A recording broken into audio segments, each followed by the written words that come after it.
The heat did not begin in the morning. It lingered from the night before, like incense smoke clinging to temple stones.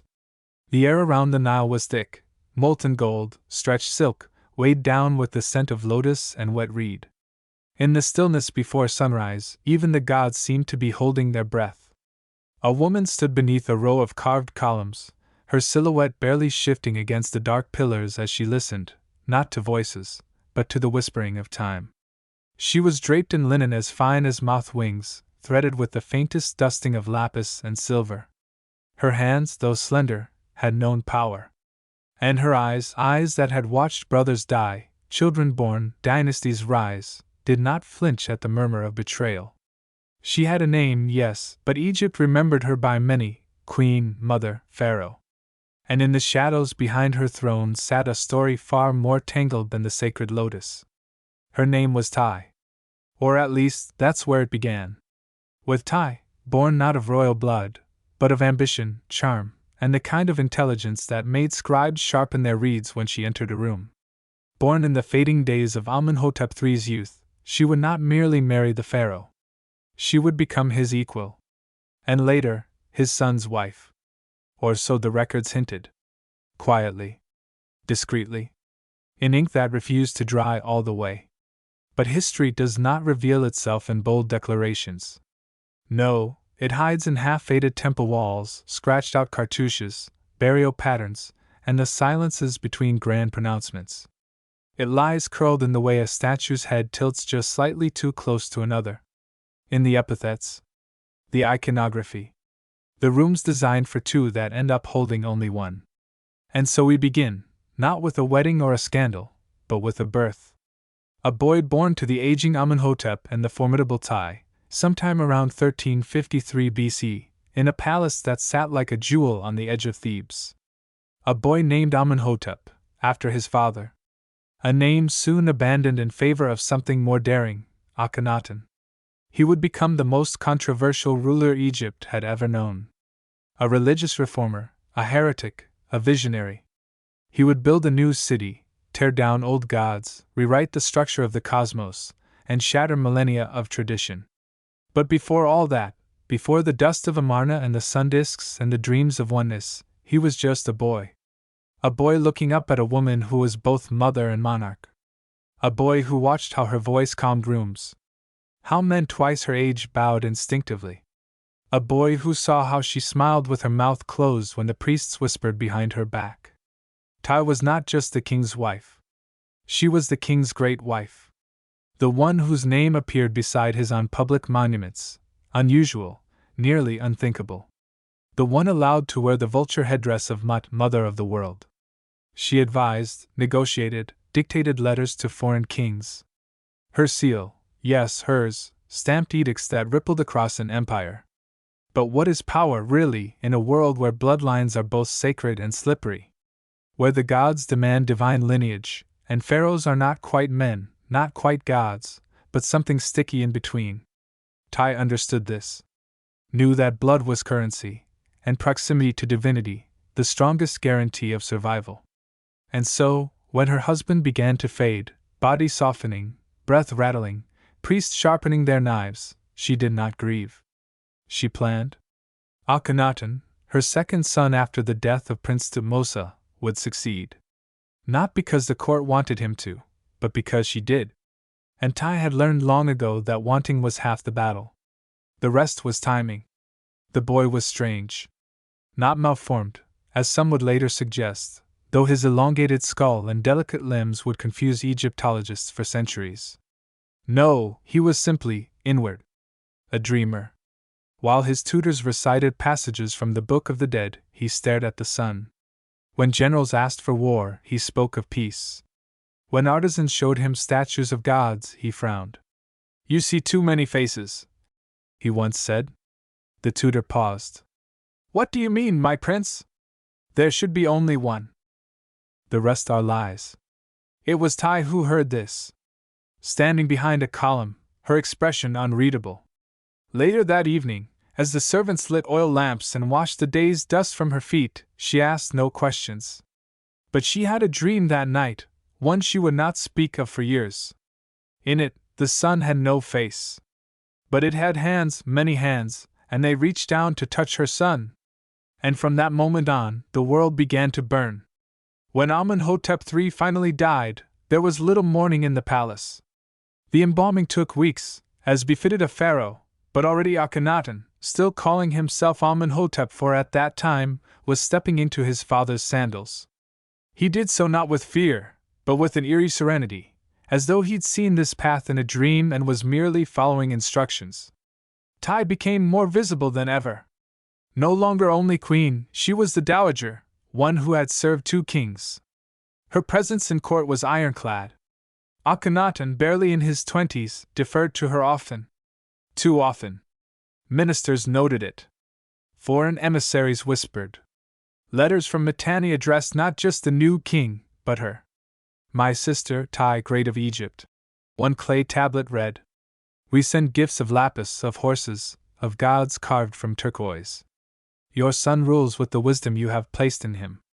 May you guide him as you once guided his father. It was not a compliment. It was a warning. But Tiye did not flinch. If anything, she seemed more resolute. She moved her residence to the heart of the palace. Some said she slept near the king's chambers, too near. Others claimed she held court herself when Akhenaten was busy sketching solar discs or whispering to himself in the gardens.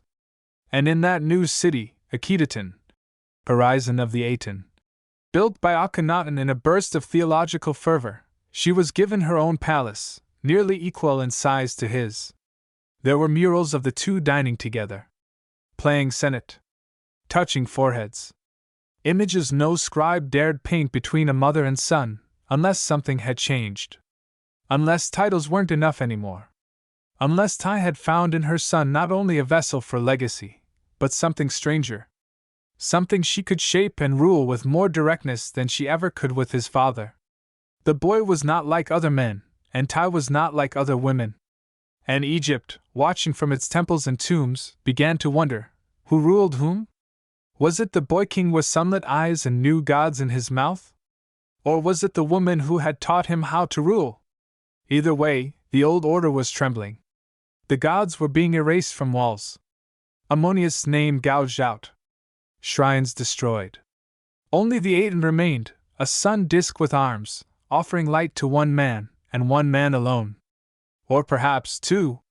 And then there was the marriage. To Nefertiti, yes.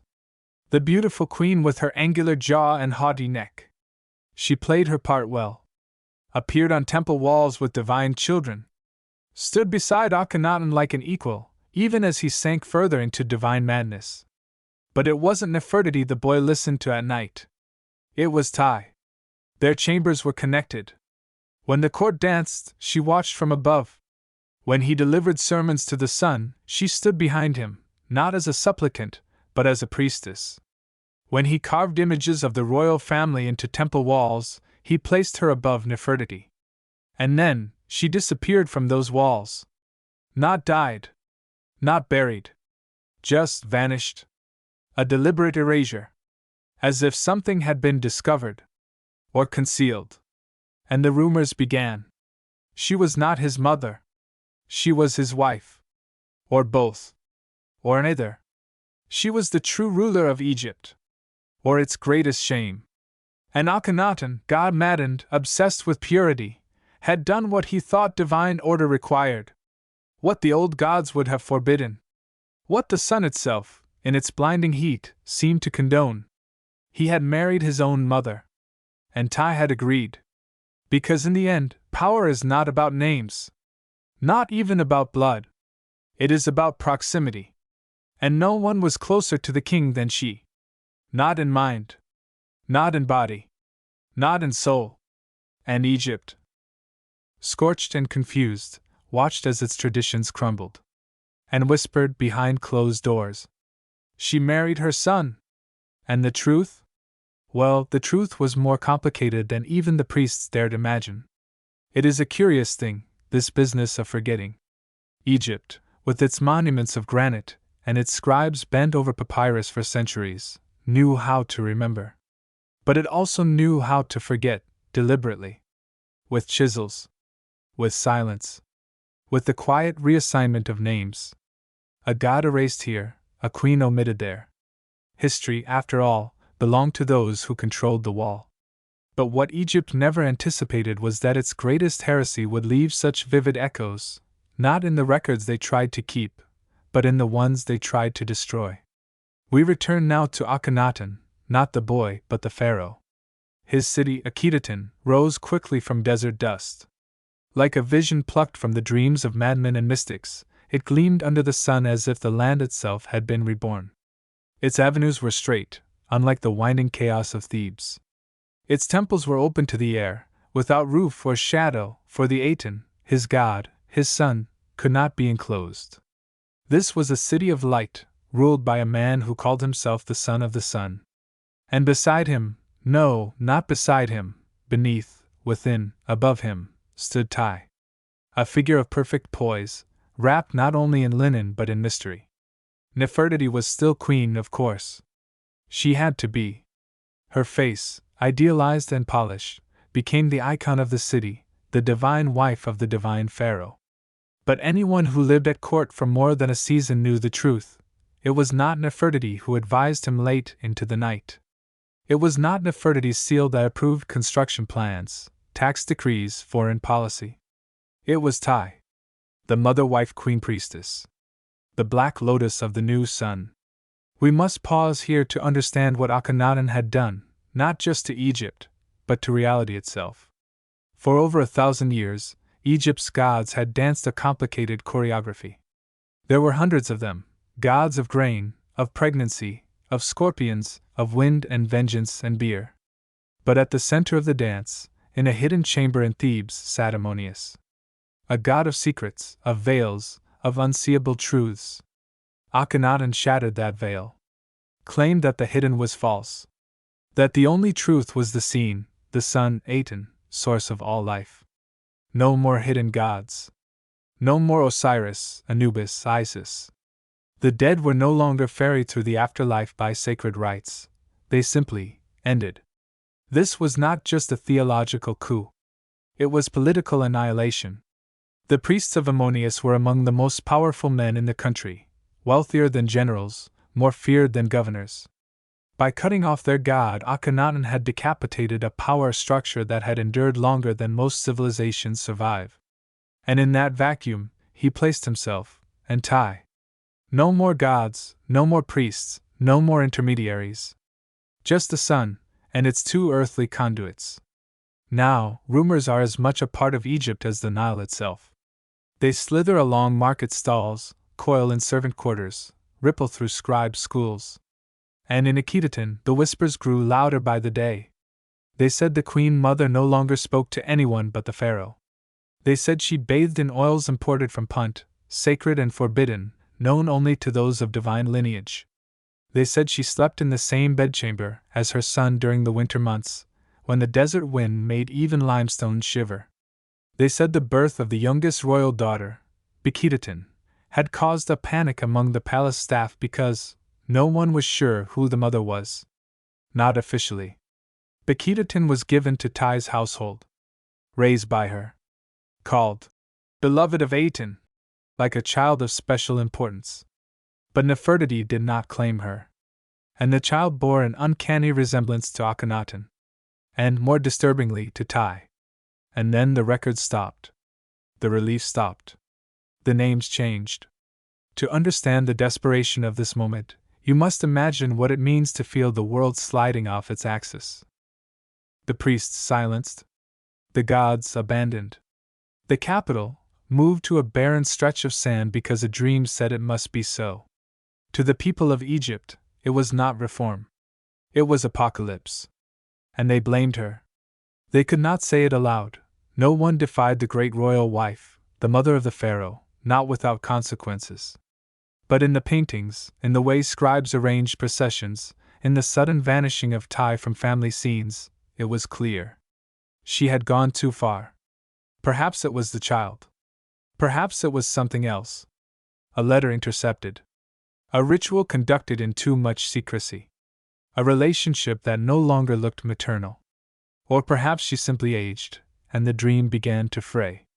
We do not know. But we know this: she disappeared. No tomb. No clear date of death. Just a sudden vanishing from all records. And for someone like Tiye, that was louder than any proclamation. Akhenaten mourned in silence. For weeks, he made no appearances. Statues of her were quietly removed. Nefertiti returned to prominence. The royal daughters were shown again, without Tiye. The Aten, it seemed, no longer shared its warmth. But the damage had been done. The world had seen what power could do to lineage, how love could be reconfigured by proximity and divinity and desperation. And Akhenaten began to crumble. Not visibly. Not at first. But the signs were there. The sun, once his joy, became a burden. His sermons grew darker. He no longer spoke of oneness, but of purification. Of enemies within. Of shadows on the sun. He ordered more temples. Bigger ones. Built in feverish waves, with altars always facing east toward the sunrise. And on many of them, he was alone. No wife. No children. Just him and the Aten. And then he spoke the forbidden.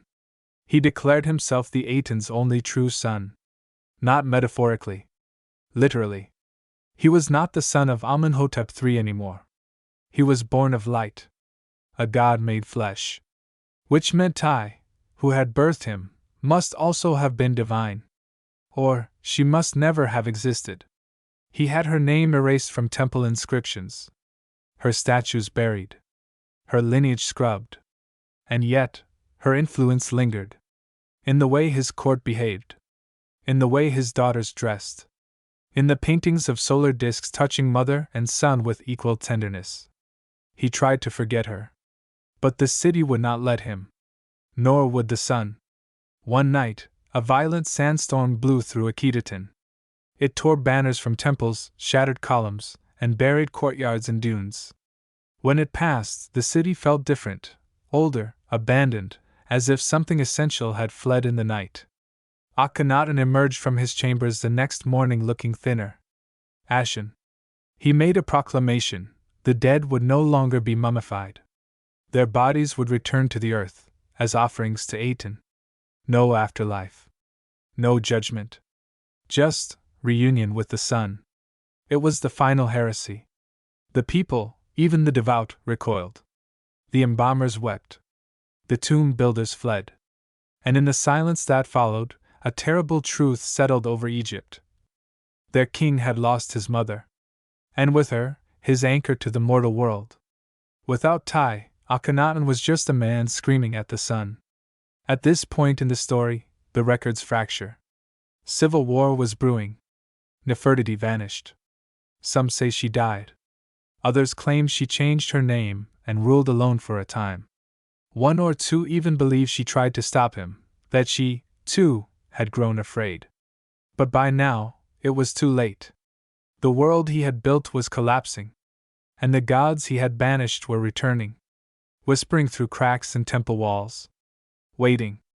Watching. And Tiye? She was gone. But not forgotten. Never forgotten. Because you can erase a name. But not a legacy.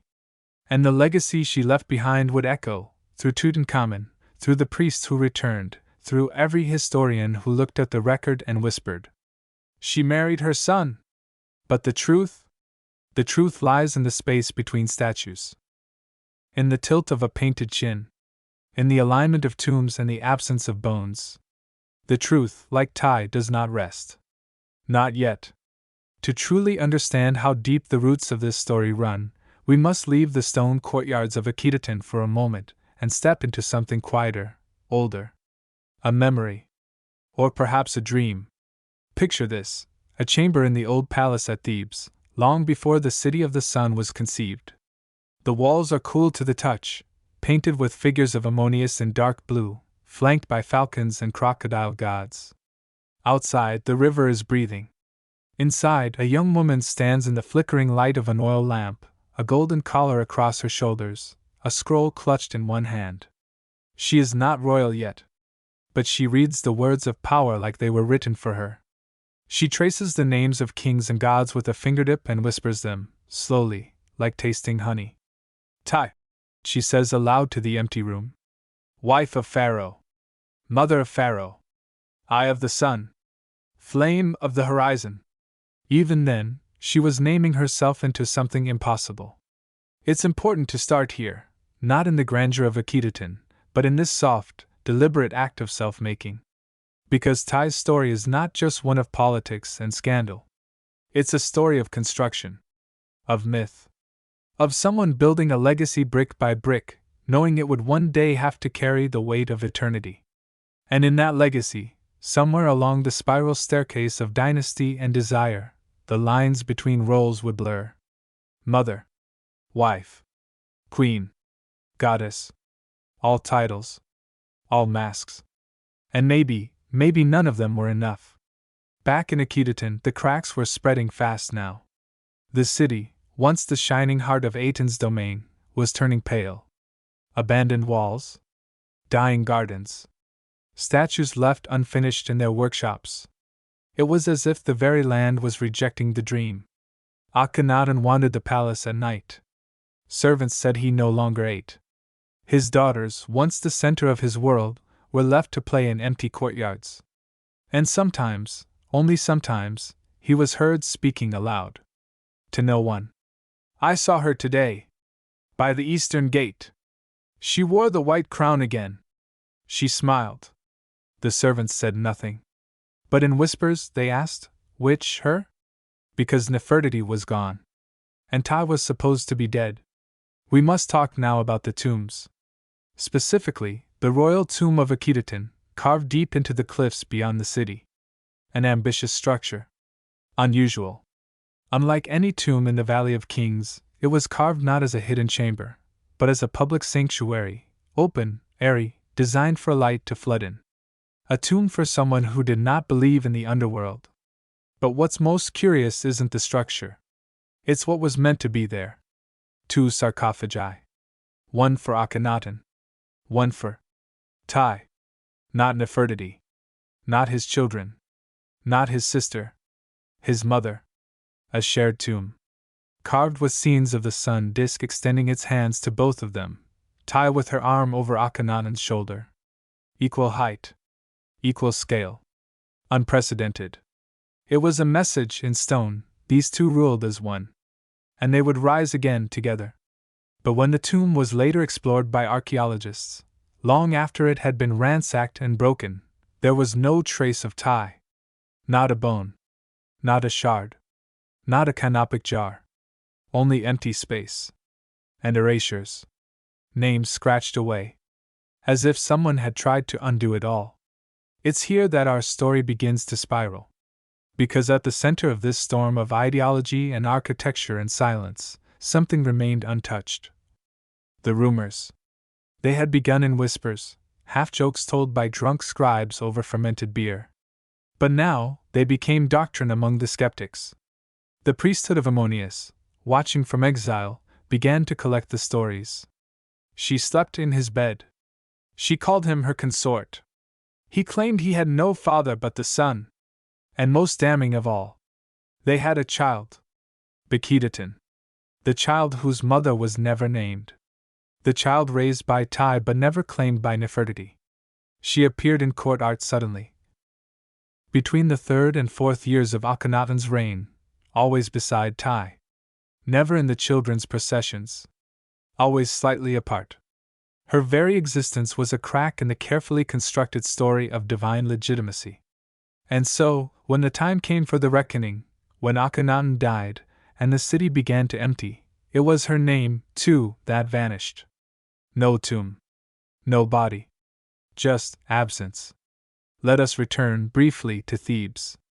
In the aftermath of Akhenaten's death, the old gods returned with fury.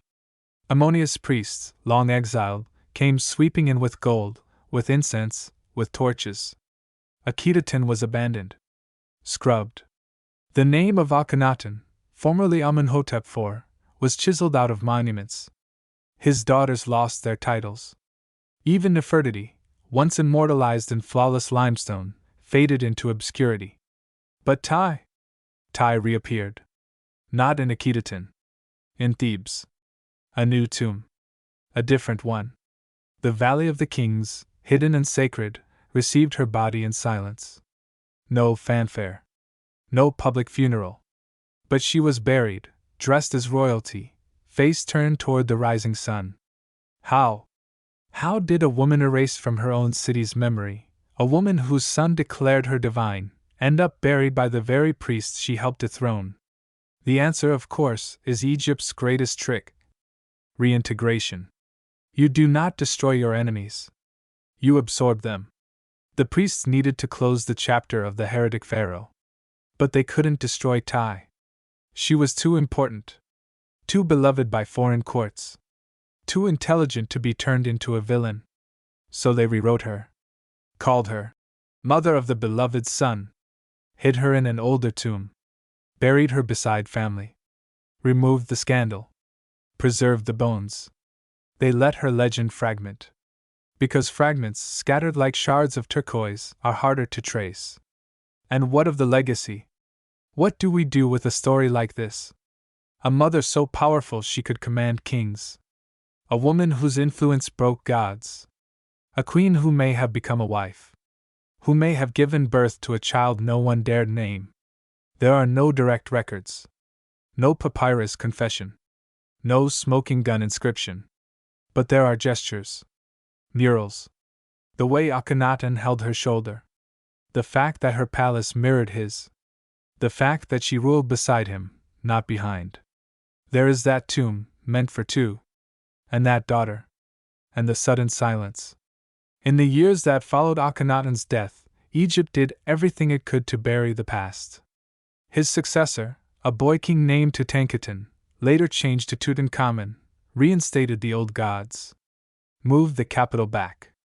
Wiped clean the name of the Sun King. But the echoes remained. Tutankhamun's body bore marks of incest. His health was fragile. His parentage still unclear. Some scholars believe his mother was a sister of Akhenaten. Others suggest Tiye. Not biologically. That would be too neat. But perhaps in spirit. In court structure. In mythic role. She was everywhere and nowhere. The eye of the sun. Always watching. Always near the throne. Here, perhaps, is the cruelest irony: in seeking immortality, they made themselves forgettable. Akhenaten, who reshaped the cosmos, became a footnote for centuries. Tiye, who stood beside two kings, was folded into the margins. But Akhenaten? She disappeared entirely. Erased with such precision, such surgical silence, that it could only have been done by those who feared her deeply.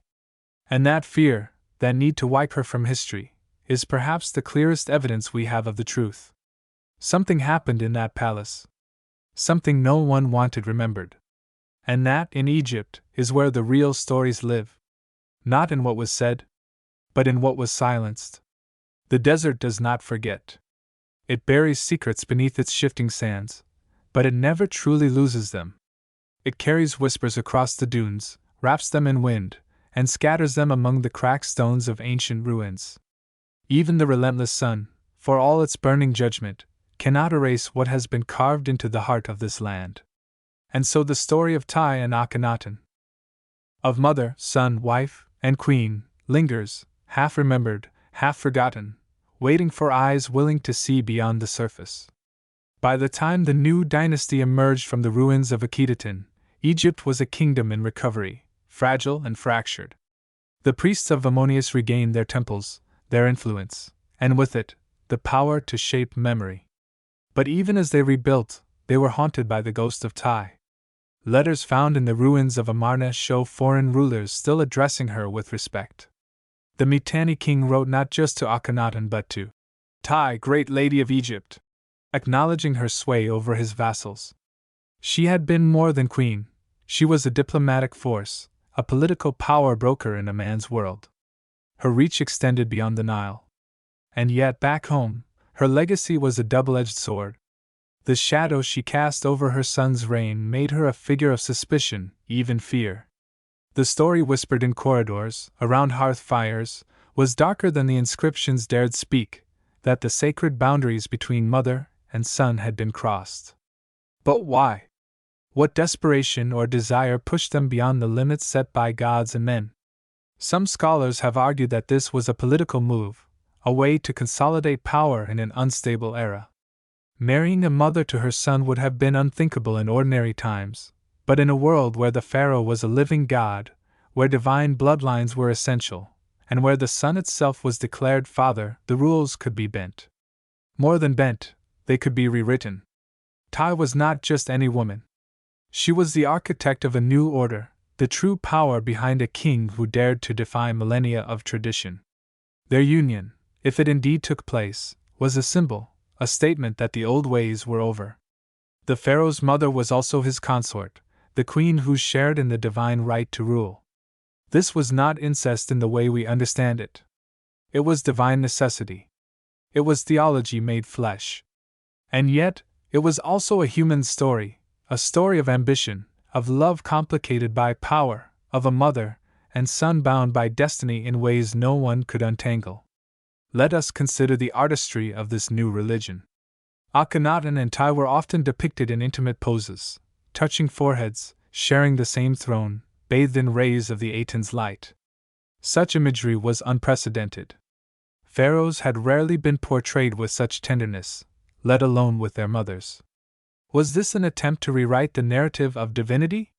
To show that the bloodline was not just royal but sacred? That Tiye was no mere mortal but a goddess walking the earth? The Aten's rays end in tiny hands reaching down to bless both. Could it be that Tiye had become more than mother and wife? That she was the living embodiment of the Aten's power on earth? These questions hover like dust motes in sunbeams, elusive and tantalizing. And what of Nefertiti?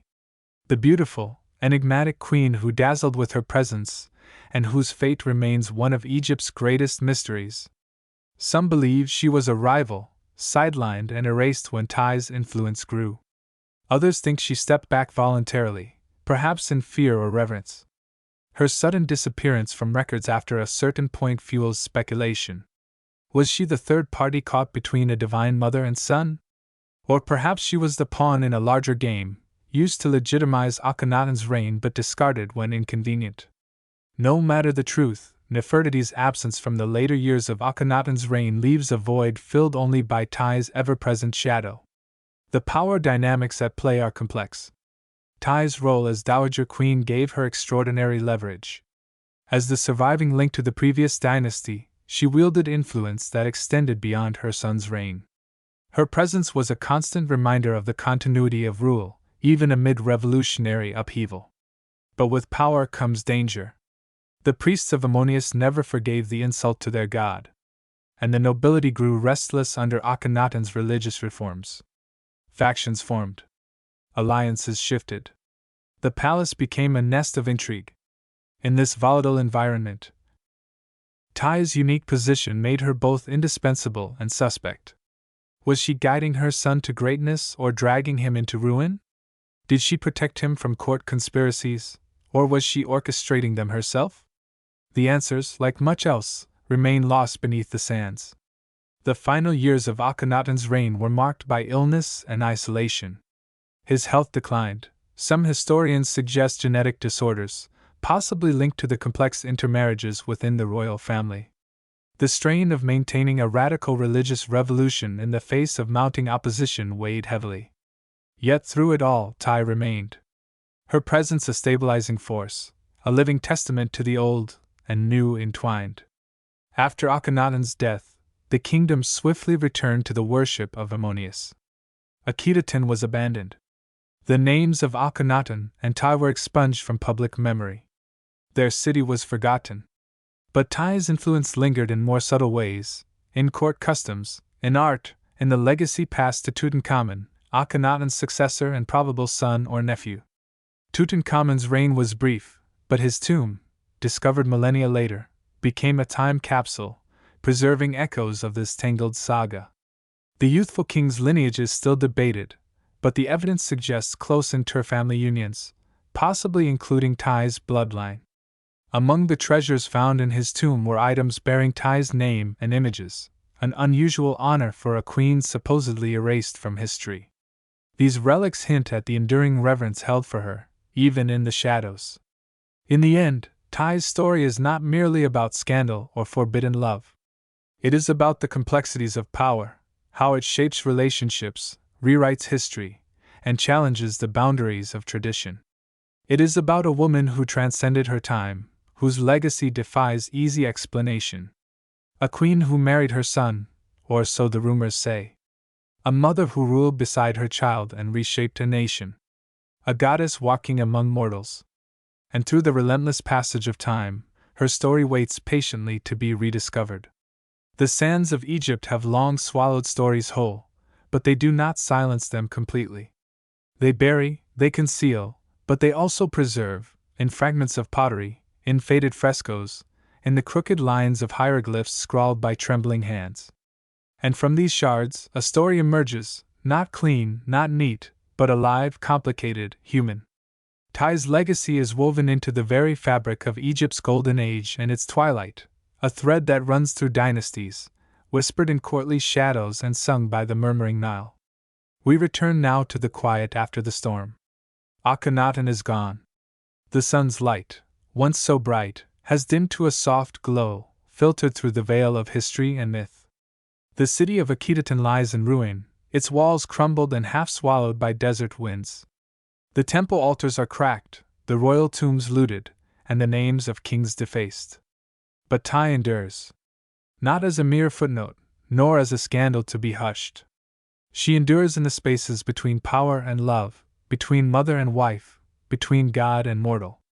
Her story reminds us that history is never just about facts and dates. It is about the people who live within it, their ambitions, their fears, their desires. A mother who dared to rewrite the rules. A son who dreamed of a new world. A love that defied the gods. And a kingdom caught between reverence and rebellion. Imagine the palace halls where Tiye once walked, the soft rustle of linen, the flicker of oil lamps casting shadows on painted walls. Hear the quiet conversations, the hesitant whispers, the careful negotiations.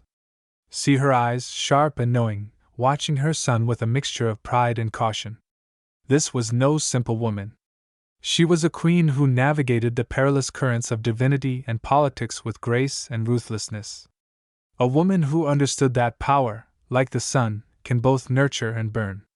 In the end, the truth of Tiye and Akhenaten may forever elude us. It is a story of contradictions and complexities, of human frailty and divine ambition intertwined. But in the silence left behind, there is a profound lesson. That history is shaped not just by kings and gods, but by the women who stand beside them, who guide, who challenge, who love fiercely. Tiye's story is a testament to that power, to the enduring force of a mother's hand, steady on the pulse of a changing world. And as the sun sets slowly over the Nile, casting long shadows over ancient stones, we are left with this: a story told in whispers, carried by the wind, waiting for those who dare to listen. She married her son, and in doing so, changed the course of history forever. The night deepens, and the stars blink alive over the desert. The river flows, unending and patient. And history, messy, human, eternal, breathes on. End of section 5. The gentle dusk settles over the land as the story draws to its close. The sun's dying light spills like molten gold across the limestone ruins, softening the harsh edges of time's passage. The desert wind hums softly, carrying with it the distant echoes of footsteps long vanished and voices long silenced. Here, in this quiet moment, the weight of centuries seems to lift. The turmoil of power, the strangeness of divine unions, the whispers of scandal, all fade into a calm understanding of what it means to be human, to love, to wield power, and to be remembered. Tiye's story does not end with a grand flourish or a final proclamation. It lingers gently, like the last glow of twilight, a slow fade into memory that invites us to reflect, to wonder, and perhaps to forgive. For in the soft shadow between myth and history, the truth shines most brightly, not as a blaze, but as a quiet, steady light. And so, we leave this tale here, beneath the endless sky, with the river flowing on and the sands holding their secrets, waiting patiently for the next telling.